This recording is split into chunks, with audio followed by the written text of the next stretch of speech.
Today is again another Innovate show. We're doing the only Hurricane H here. And of course, every scheduled show, we have a guest. And today we have Monique Idemudia, right? That's Did I right. say it? All right, I got that one right. Good, good, good. The conversation today will go about a topic that affects pretty much all industries, and ultimately in the healthcare, we are always promoting things, and there's always, a way of promoting your stuff, and there are different means and channels and ways that you can do that. And of course, the world that we live in the last couple of decades has leaned towards digital marketing. And it's happening online. It's happening in the digital cyber world type, right? And so today we have Monique, and Monique is actually with Dragon Digital Marketing, all the way from St. Petersburg in Florida.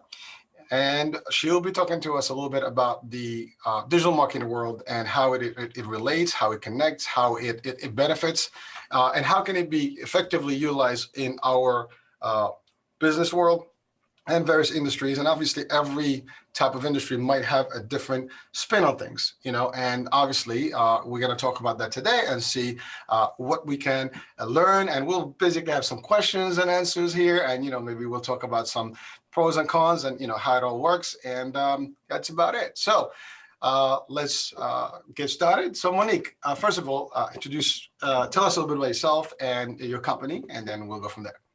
Hi, everybody. I'm Monique Idemudia. Dragon Digital Marketing is my digital marketing agency, and we help small businesses to build an online presence with digital marketing, and we focus on inbound digital marketing strategies that help you grow organically through content marketing that you then share across various channels to build an online presence and aim to be omnipresent everywhere. So online presence. That is the place where it's happening right now. I mean, everybody, there's influencers, there is all kind of, stuff. It's all hyped up. All right. And so why is that? I mean, there's traditional marketing, which, it's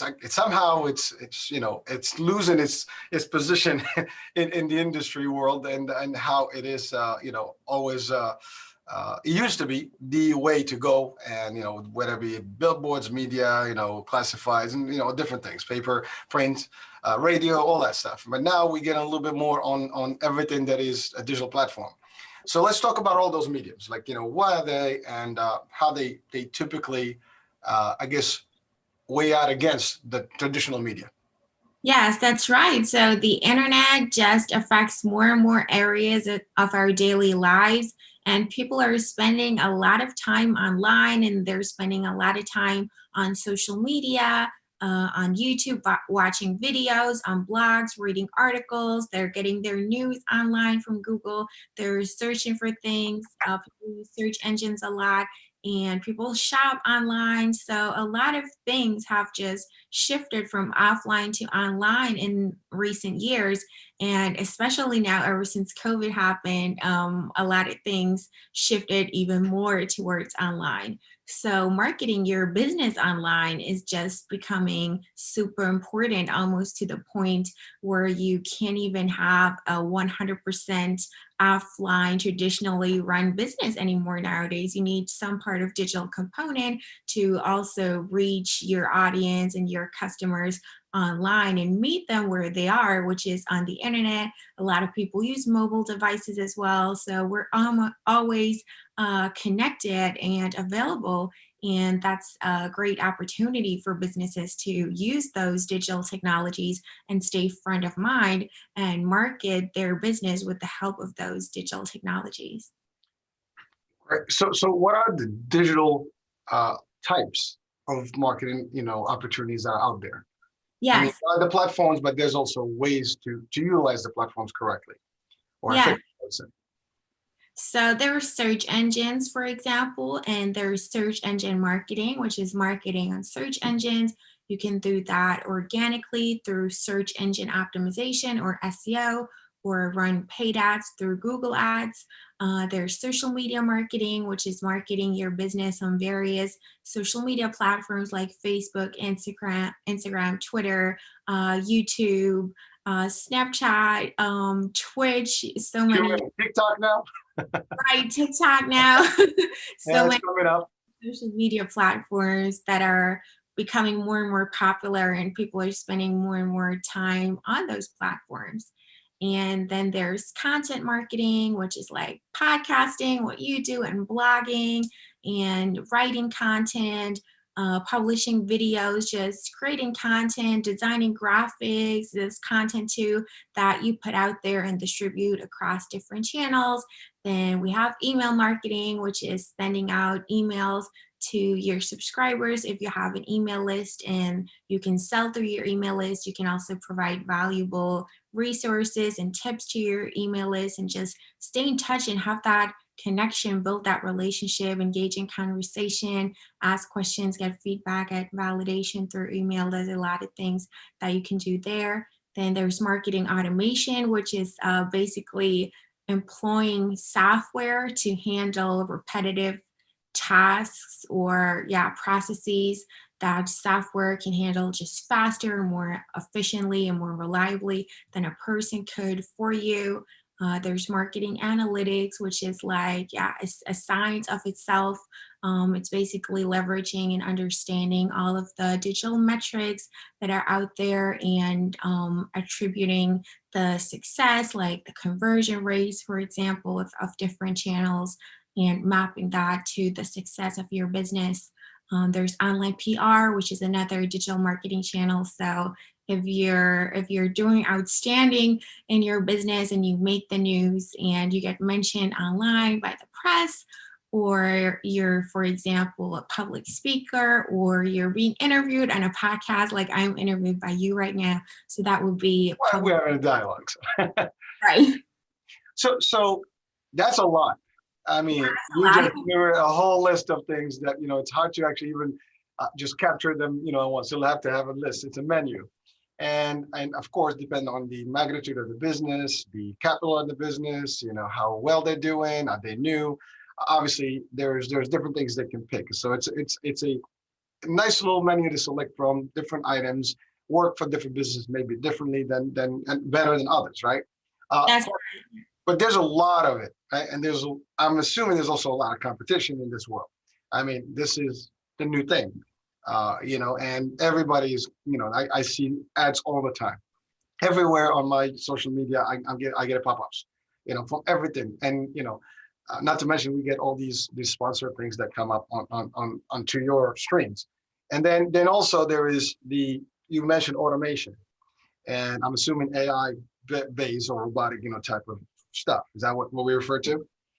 Oh, yeah. So there's super advanced automation using like AI or machine learning technology and all of that. But there's also more simple, like the simplest form of marketing automation would be something like an email autoresponder. So somebody submits your contact form and that triggers an automatic email that just says, "Thank you for contacting us.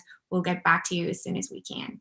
And that would be also similar to when you go to somebody's website and, you leave the website and then they're like, "Hey, you left something. What happened?" you know, I mean, there's those, right? You get some, you'll find some sites that actually immediately, if you just check something out and you leave or you close the browser, they'll just send you a quick, bleep and say, "Hey," Notification, yeah. or they even give you like a discount thing. Hey, hey, put your email and we can get you some stuff. So those are all, I guess, digital marketing tactics Yes, that I use. Now, I'm assuming the agency does all of that, right? that's right. Okay. And now for somebody in any industry that wants to utilize this variety of choices that you just mentioned, how do they get to, like, if we were in the company right now and I was to have a dialogue with you about potentially having you as my digital marketing company, what would be things that I should be asking for, or what would be things that I would be, that would need to have for you to actually give me a successful campaign, for example, or multiple campaigns?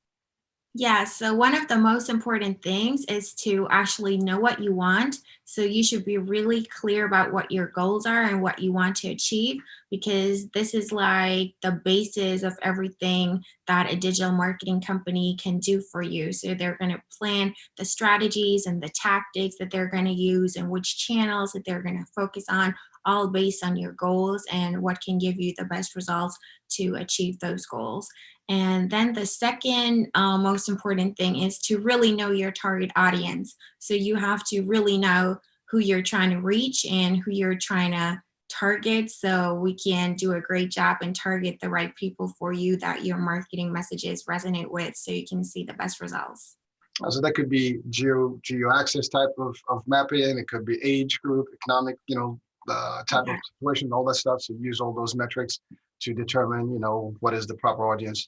But again, for someone that think that, like, listen, it sounds all good. I want it all, right? I mean, there's a price tag, right? Obviously, to everything. If you were to quantify the cost of digital marketing compared to traditional marketing, Mhm. how does that, compare? Because a lot of people probably ask the question. I've actually used agencies myself in my real world. I mean, this is my side world, but in my day work or day job, we do work with marketing, and there's usually a menu. Like when we have a proposal, I mean, it's a pretty much a diversified portfolio of things that we do, from print, billboards, ads, radio, bus shelters, whatever you name it, and of course digital, social, email campaign.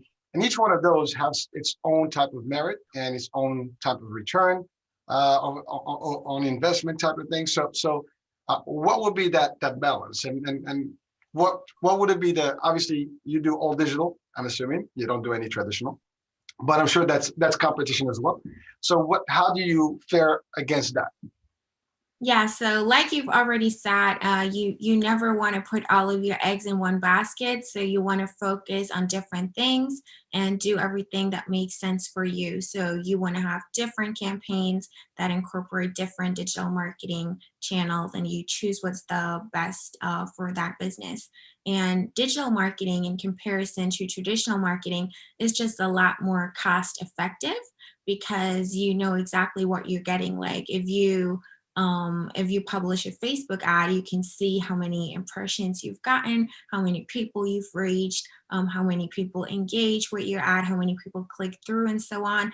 If you had an ad in a magazine, you have like a number of how many copies of that magazine that they might sell, but you never know exactly, Circulation, yeah. yeah, people you've reached. So you don't have that tracking aspect. You don't get all of the metrics and all of the analytics. And with digital marketing, everything is just so transparent, and you can strategically work with it a lot better. That makes it a lot more cost effective. So obviously when you do regular traditional, I mean, there's usually phone numbers or there's some codes that, when there's telemarketing involved, people have to go, if they go online, they'll have to put in a code. So this way you can track your campaigns and initiatives based on which medium, which, media campaign was, which print, paper, radio, all that stuff. With anything social, with anything digital, to your point, you have a whole insights type of section that you can literally get graphs and, now, some people may not know how to navigate that. I mean, there's true plays, like for Facebook, there's true plays, there's impressions. They sound good, but a lot of those things sound sometimes to me personally. I mean, sales and marketing, so I get a little bit of it, but there are the common folks that may not know what those are and how they kind of work with you, and how do you quantify if this is a successful campaign or not. I mean, you can get a lot of views. What does that mean to you? I mean, are they going, what's the call to action, right? That's another big thing, deliverable that should happen every time you have any type of marketing, right? So what do you say to that? That's right. So a successful campaign is a campaign that makes you more money than you've invested into it. Simple as that. So I you like measure it. marketing success by your ROI. And of course, you need to put something into that machine, so to speak, to get more clients and more customers and more sales out of it for your business. So you need those impressions and the views and everything. but at the end of the day, you don't want to focus too much on them and get caught up with those vanity metrics, because like I said, what counts is if it promotes your business and if it makes you more money. If it just gets you a ton of likes and a ton of subscribers that never buy anything from you, yeah, you don't increase the value of your business, and you're not growing your business and achieving something economically right there. So your agency, for example, would literally, discuss those details with the actual, I guess, client and business, and then you guys to tailor type of, a certain, campaign based on budget and metrics and so on and so forth, and then you monitor the effectiveness of it as well, and the results. And ultimately, to your point, if the results are not there, the client's not going to be very pleased, right? So we want to make sure that there is a deliverable, and there is, to your point, a healthy return on investment for whatever that campaign would be. Now, I have a different question now, and this is something that I've experienced personally. It is aggressive. Digital marketing is pretty aggressive, and again, not only you see it everywhere, but even in your inbox sometimes. I mean, there's junk mail, there's spam, there's all kind of stuff. How do you, kind of work through that? And I can tell you, for example, in some of the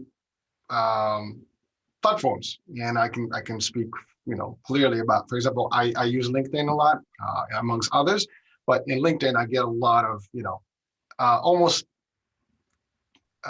cookie cutter type of introductions. And what baffles me a little bit, especially being in sales and marketing and understanding the audience, understanding, the needs, and you have to know who your audience is. I get folks that may have nothing to do with what I do. And trying to connect. I mean, connecting is one thing. Networking, you never know, right? There's opportunities. As a matter of fact, I was going to do a whole show just about that because I find it a little bit kind of, for me, I can swallow it. I can move on with it. But there are people that get upset, like, stop sending me junk mail. Stop, just get on my inbox, right? And, on the flip side, I happened to one time used, a digital campaign. It was on Facebook, and it was approved. And the campaign was global. So, because for the channel, it was just I was looking for candidates to do a debate, and so I get this people from a different part of the world, and they send me this comment, stop bombarding my wall on Facebook. They were upset. So, and I'm being nice, by the way. Just that's not exactly what they said. they were a little bit less courteous on their comments. But so in the campaign, is there a way to actually prevent that, or maybe avoid some of that? Because, for example, in the Facebook context, it's global. You pick up, a different target audience, a nation or various states or whatever, and then it just keeps popping up, to those folks in their feed. And some people get upset. Now, for me, I get stuff all the time. Especially on Facebook type, or Instagram, you get pop-ups, it's okay. I see them, you scroll up. It's not your thing, you move on. In LinkedIn is a little different because it's personalized. It comes into your message. And so now it's like, hey, you get an invitation. Next thing you know, you got a whole list, check out my stuff, or, can we talk about this? But someone has not, because it's automated, they're not doing their research, right? They're not actually looking at like, well, what is your background? What do you do for that company? Some do, but a lot of them don't. And I can tell you, it gets to a point you don't respond to those. So the return on investment now becomes very fuzzy from that side, because if I don't respond to you, you didn't get anything. Obviously from the analytics, portion of it, I'm sure they see that there's no, I don't know what the call to action was, but at that point I get a message. I don't respond to it. Whoever sent that message or that campaign probably sent it to many people, but they're not getting responses. So how do we tackle that and make it a little bit less intrusive and also more productive? Yes, absolutely. So that's bad marketing automation, basically. They're not personalizing it, they're not doing their research, and they're just bothering people. And they're doing cold outreach to a cold audience who doesn't know anything about them. So even if it was personalized and a little bit more, creative and more high quality, why would someone be ready to buy from them immediately? Or, you know, a lot of people even include like a link to their calendar and want you to schedule a meeting with them immediately. That's the one. That's a big one. People are super pushy. So the answer is just don't be pushy, just don't be salesy, and just don't be intrusive. And don't market to cold audiences, market to warm audiences. And you warm your audiences up if they have had a couple of experiences and interactions with your brand before, and they know your content, they've consumed any piece of content from you, and they've heard of you. So you get a chance to build trust and to raise awareness and to showcase your expertise as well, through your content organically. So it's not like cold outreach. Who is this person? This is called inbound marketing, and the opposite will be outbound marketing, which is just calling people up out of the blue, just interrupting them in their day, and just being intrusive, or sending people direct messages via LinkedIn. All those kind of tactics are bad, and you have to have a huge volume to get even a little result back, because like you said, most people don't even reply or block them or whatever, because it's just really bad marketing. Versus if you would actually take time out of your day to do your research and try to get to know the person and actually care about them, follow them for a while, interact with the content for a while, and see who they actually are and what they post, and, you know, just comment and engage before you pitch, you would increase your chances of success so much more. But people are just impatient. They don't want to wait. They want short-term gratification or whatever, and they rather just, you know, send out marketing messages in bulk and just see whatever they get back. Yeah, because I don't know. Oh, it's right. So I'm smiling because you mentioned something about bad marketing, and it's like just outbound calling, just cold calling. That reminds me of the telemarketing, the old telemarketing, when people just keep ringing. And even now, there's still telemarketing. I have actually a robo app that blocks all those things with funny messages, and people stop calling you. But literally, before I used to make this joke when we do training, especially sales teams, and I say, especially when you have a telesales unit, and you say, you guys hate telemarketing? He's like, yeah, well, guess what? Now you're one of them.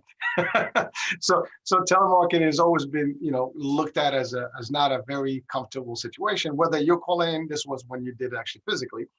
Now they just went from, personalized, type of call where you just dial in a number from a list. Now you just basically have a feed of a list that you just, bombard their intake or their inbox.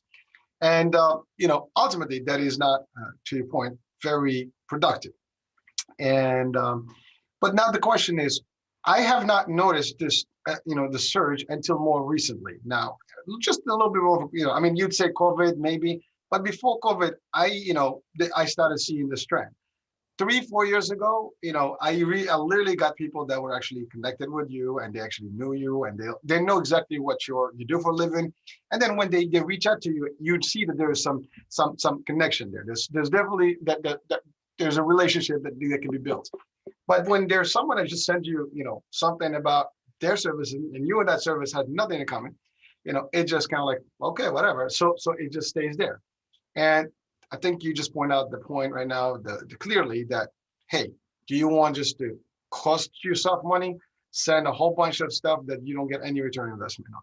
And simply, that's really what's going to happen. So again, my message personally to all the sales and marketing folks out there and businesses, if you're going to do something about it, make sure that you do tailor it to the correct audience. You warm up the audience, and that audience has to have something, a need, so you can get the correct stuff. Now, maybe you get lucky and you get someone that may respond. Now, networking is another story.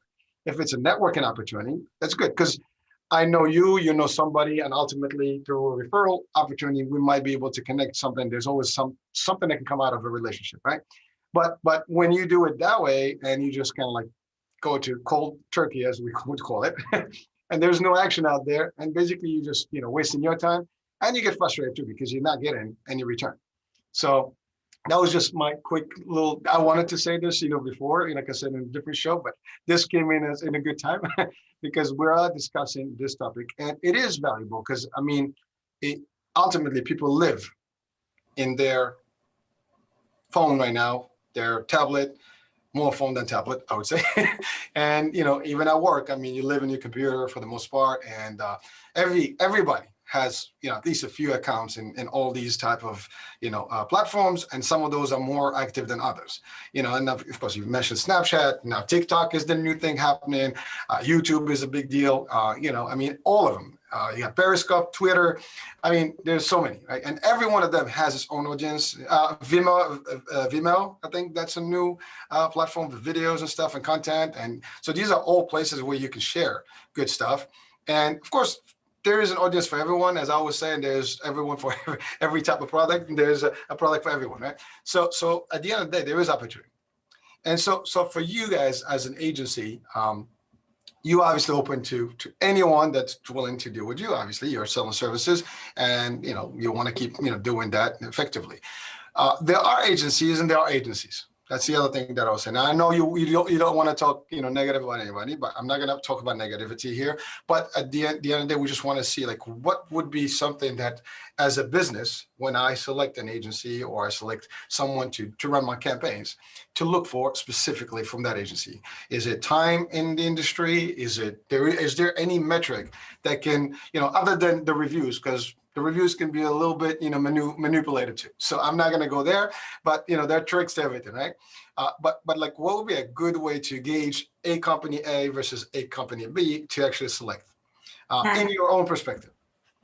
Yeah, so a lot of things can be easily manipulated, like reviews, and even like the number of years of experience doesn't mean that they're super passionate about what they're doing and they're staying up to date with everything, because the digital world changes so fast. Nothing is like it was even 2, 3, 4 years ago. So if you're not constantly keeping up with what's new and you're using state-of-the-art technologies, so that doesn't necessarily mean that you're good at what you're doing just because you've been doing it for decades, for example. What you would have to look for is that someone really wants to get to know your business and they want to learn everything about your business to fully understand your industry and your goals and your target audience, and they're really interested in helping you.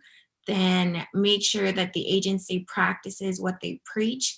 Do they have a good online presence? Do they have a website that's mobile friendly and loads fast and looks professional? What about their social media? Do they get a lot of engagement? Do they even know what they're doing and talking about? So just look for proof, look for social proof, make sure that they're out there and there's actual proof that they have that expertise. Make sure that you see case studies and you see success stories of similar businesses, preferably of similar businesses that are similar to your business.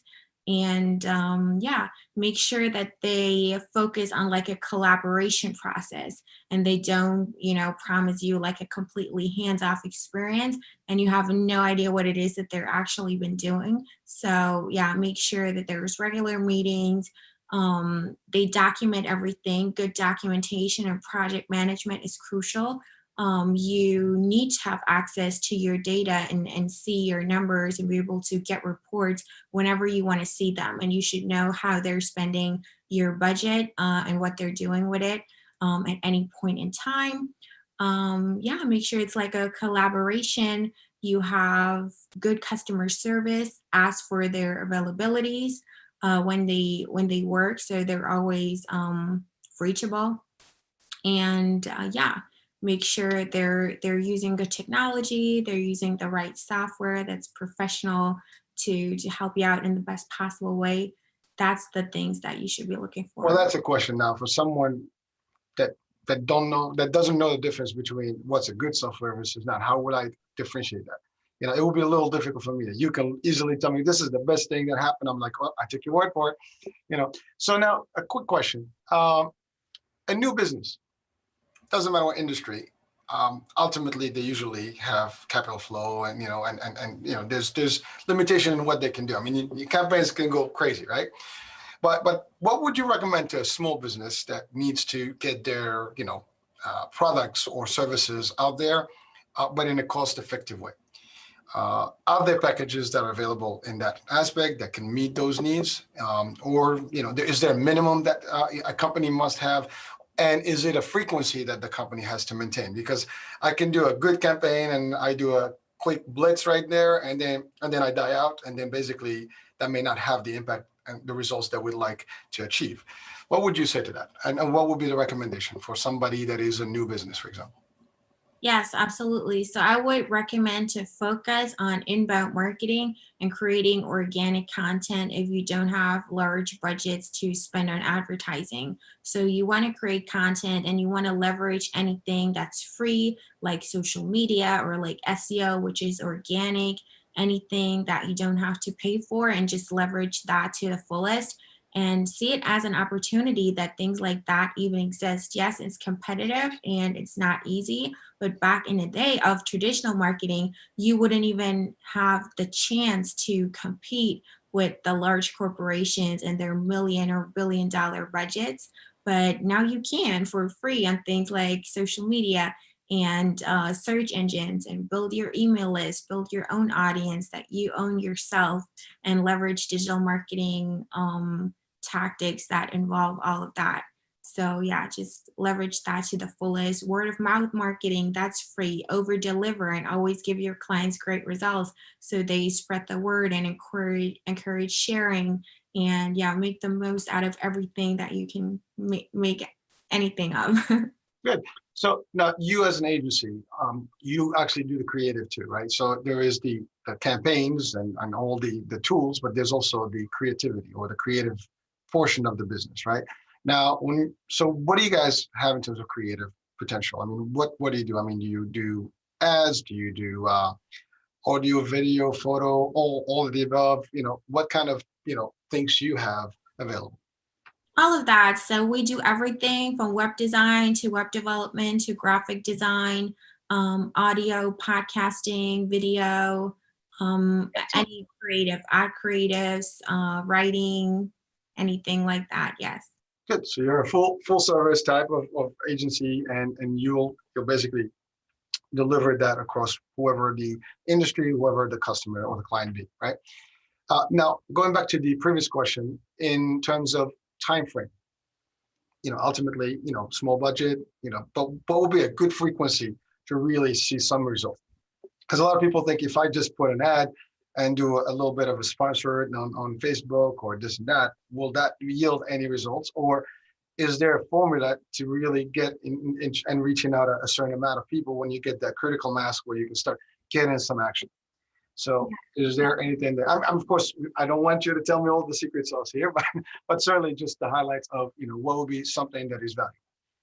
Yes, so that's a general misconception. I guess you could say that people expect results overnight, but nothing happens overnight. It takes time, and you got to do a lot of testing and figure out what's working for you, because there's no such thing as like just copying and pasting like a cookie cutter template that you sometimes see those gurus advertising, like, here's my proven funnel. You can buy it here and then use it for your business. That doesn't work. You have to tailor and customize everything, and you want to almost make it like a one-on-one conversation with that person, so you really speak to them, because everybody is bombarded with ads and marketing messages all day every day online, and that's how you stand out, if you're different and you're personal and you're human. So that is just super super important, and it takes depending on the marketing strategy, it can take 6 months up to 12 months until you've tweaked everything. So you find the process and the system that works for you. Um, and you're seeing results that really move the needle. So you definitely need to be patient, and it also builds up over time. So your marketing becomes stronger and stronger over time. And it's like that snowball effect that builds up. Like, for example, you invest in SEO, then over the weeks and months, more and more blog articles of yours start to rank in Google and attract more and more traffic over time. And you piggy bank little traffic numbers from a couple of keywords. And then after months, it's combined together like the snowball effect, like I said, and you see more results. Same with like if you're building your email list, you get more and more subscriptions, and then you don't get 10,000 subscribers overnight. Same with anything. You can't just get into video marketing, post your first video on YouTube and expect like 10,000 views in like the first week. It takes time, and that content that you put out there organically, it stays out there, and it stays, it continues to work for you and work for your business and promotes your business 24/7 every day, all day, every day, even at night while you sleep, someone can find it, and then watch it and then come to your website and buy from you. Or yeah, find that article, click on it, read it, and then buy a product or service from you. So yeah, it builds up over time, and you have to be patient with it. Well, you just mentioned two key items that I'd like to highlight. One is um, people do visit your site, and they might visit the site multiple times. I mean, I do it. I go to the site, I review it, and I favorite it somewhere, I put it, or forward it somewhere where I can catch up with it later. You get back to it, maybe you go the second time, you 20. So sometimes it's not instant. You go into the site and you're just going to purchase or order a service, right? It takes time. So that's the first item. Now, you mentioned two other items that are probably misconceptions.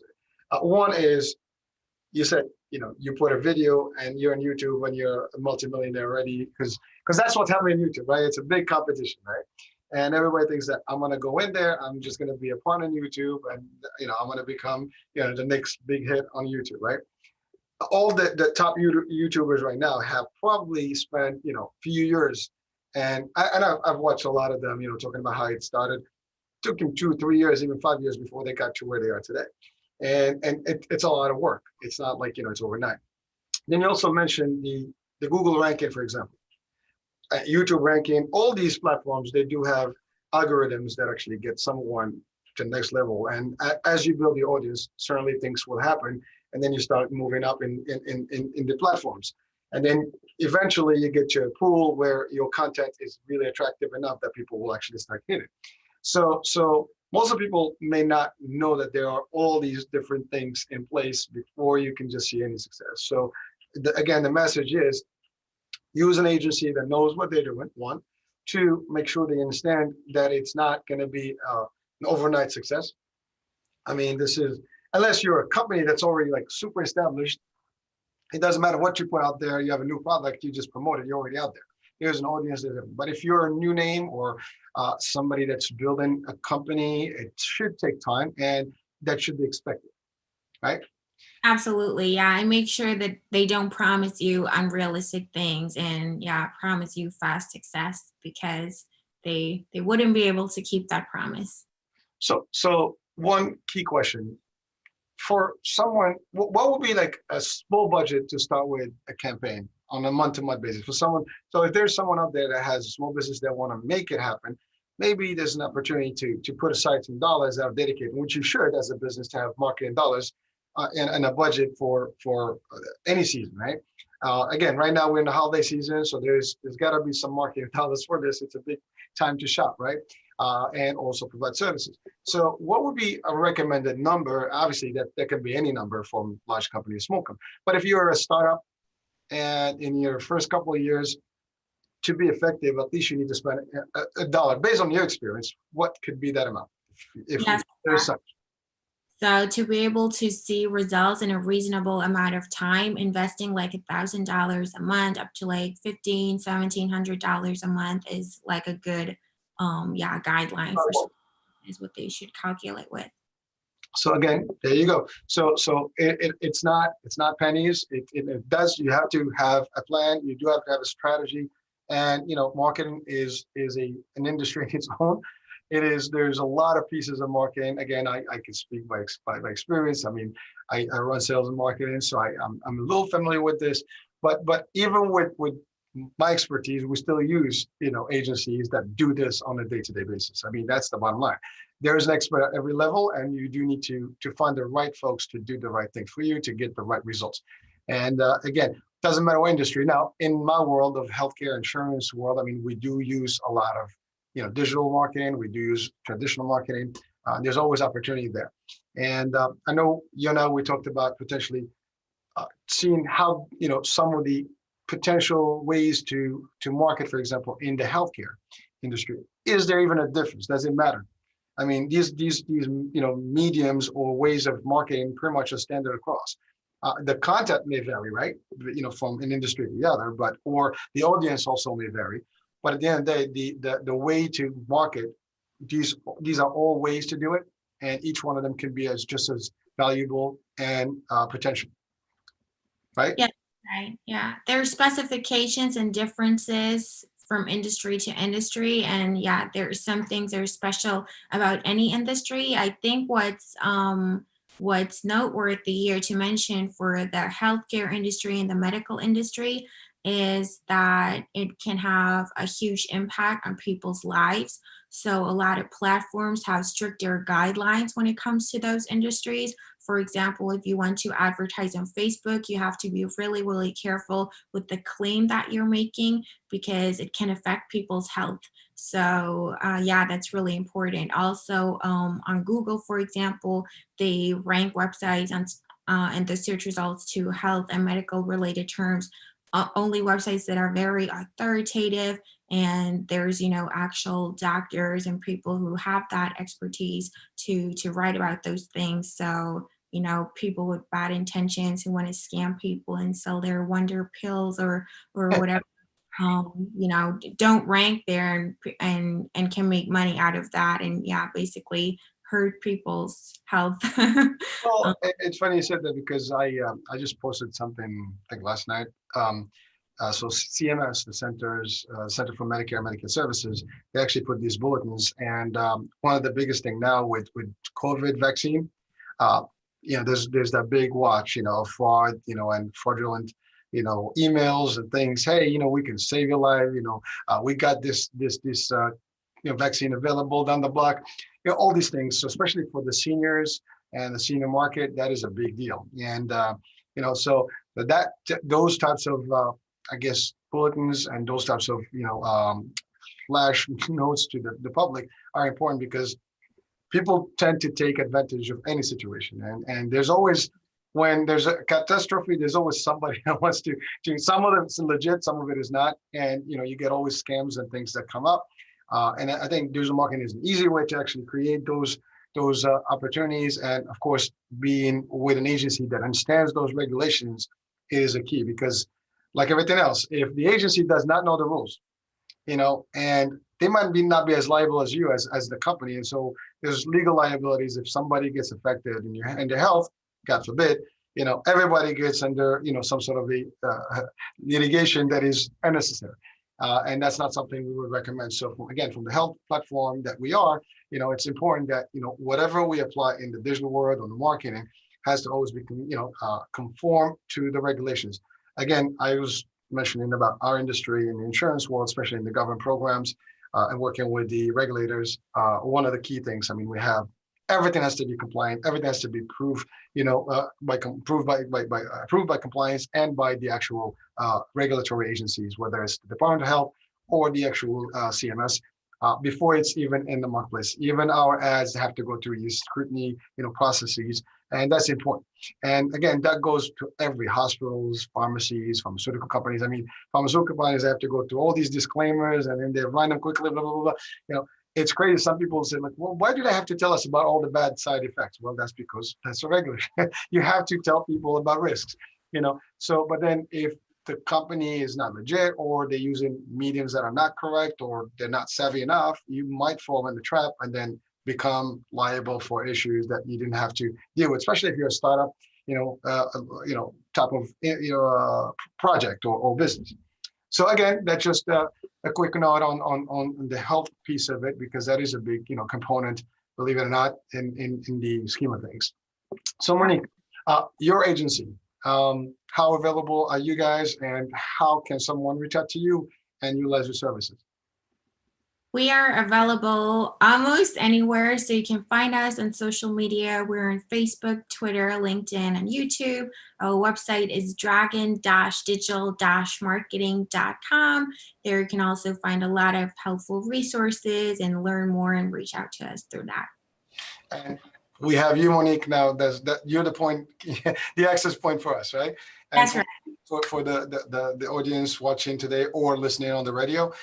So again, Monique is our contact, and again, Dragon Digital Marketing in Florida, but they market, anywhere, everywhere. The internet exists, I'm assuming, right? And the good news about the internet is worldwide. Everywhere. I mean, you can have international products, you can have international services, you can be, segmented in a particular geographic area. It doesn't matter. And again, as Monique mentioned earlier, they do a little bit of everything. So again, I do welcome Monique. Thank you first of all, Monique, for the opportunity to be on the show and sharing with us a little bit of the intel and the backgrounds and all the different things that people should consider when they think digital marketing. I'm pretty sure some folks that are listening in for the first time, they might hear about all the different things that may be in the back end, because we all know, there's an ad. Okay, so what does that mean? How does it work? I mean, there's more to it, right? And obviously, we cannot cover everything in about half hour of our time. There's more to this. I mean, people, study these things for years, and they actually have to build some experience in the context of media in general, and especially in the digital world. So, Monique, any last words and, any last recommendation? Yeah, always stay positive. And I think that the health industry and medical industry is one of the few lucky industries that have a lot of potential for growth during those crazy times. So that's a positive thing. And if you're marketing your healthcare business, always stay positive and draw a picture of how people's new, better life would look like. So you always want to delight people and not make them feel bad or old or sick or fat or anything like that. So keep that in mind. So for example, instead of saying, I don't know, lose your pouch, say, feel fit and fantastic in 10 minutes a day or something like that. So that would be a marketing tip for the healthcare industry in particular for me. Well, Monique, Great experience. You want a positive experience and elicit a positive feeling in people, because it also increases your brand value if you have this emotional connection and you leave people feeling better, how people expect to be treated from you when they call you on the phone, which is why they buy from you and develop a liking for you. So that's really important. You can really differentiate yourself if you're not like everybody else pressing on pain points. that is an excellent point. As a matter of fact, I believe in those rules. I mean, in my world, I just had a training literally today, and we talked about the experience of the customer, and it's all about that, because at the end of the day, there's a lot of products out there, there's a lot of services out there, and they all kind of preach the same thing, but the difference is who delivers and who just talks, and who really takes it to the next level and make a difference in people's life versus just like, hey, you're just another customer. And when you have that customer base focused, then you'll get all the results and the successes there, almost guaranteed. Of course, not overnight, but you'll build there. I mean, trust is not something that gets, earned over, 2 minutes. It takes time to build trust, and, people have to test you, they have to check on you, they have to hear it. And the more the word is out and the buzz is out there about you and your content and who you are, then the more you're going to get the excitement in the industry as well as in the public eye. With that, we will close our, our show tonight. Hurricane H here. Thank you for watching the iHealth channel and listening on iHealth Radio. Thank you, Monique. Monique Dragon Digital Marketing. And we look forward to the next show and the next guest. Stay safe out there. And I would say Merry Christmas, Happy Holidays for anyone that's watching this show. And goodbye for now.